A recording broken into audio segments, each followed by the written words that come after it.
মধ্যপ্রাচ্যে উত্তেজনা কমাতে চীন কূটনৈতিক তৎপরতা চালাচ্ছে, আর পাকিস্তান যুক্তরাষ্ট্র ও ইরানের আলোচনা ফেরাতে ভূমিকা রাখার কথা ভাবছে।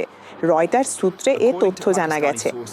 পাকিস্তানি সূত্র অনুযায়ী এই সপ্তাহে ইরানের স্বরাষ্ট্রমন্ত্রী এসকান্দার মোমেনির ইসলামাবাদ সফরের সময় প্রাথমিক আলোচনা হয়েছে। মোমেনি সেনাপ্রধান আসিম মুনির সহ পাকিস্তানের শীর্ষ কর্মকর্তাদের সাথে বৈঠক করে স্থগিত ইরান যুক্তরাষ্ট্র আলোচনা পুনরায় শুরুর বিষয়ে আলোচনা করেছেন।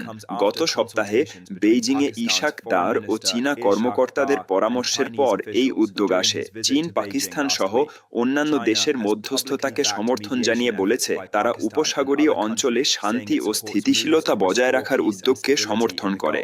পাকিস্তানকে একটা জটিল কূটনৈতিক ভারসাম্য রক্ষা করতে হচ্ছে।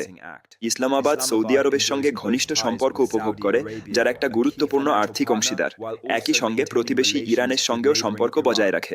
একই সময়ে চীন পাকিস্তানের সবচেয়ে বড় কৌশলগত আর অর্থনৈতিক অংশীদার হিসেবে রয়েছে, যা ইসলামাবাদকে আঞ্চলিক উত্তেজনা কমানোর প্রচেষ্টাকে সমর্থন করার জন্য শক্তিশালী প্রণোদনা দেয়।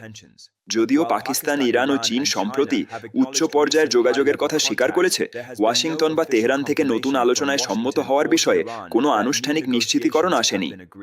এখন পর্যন্ত আলোচনা অনুসন্ধানমূলক পর্যায়ে রয়েছে। সব পক্ষই দেখছে কূটনীতি আবার গতি পেতে পারে কিনা।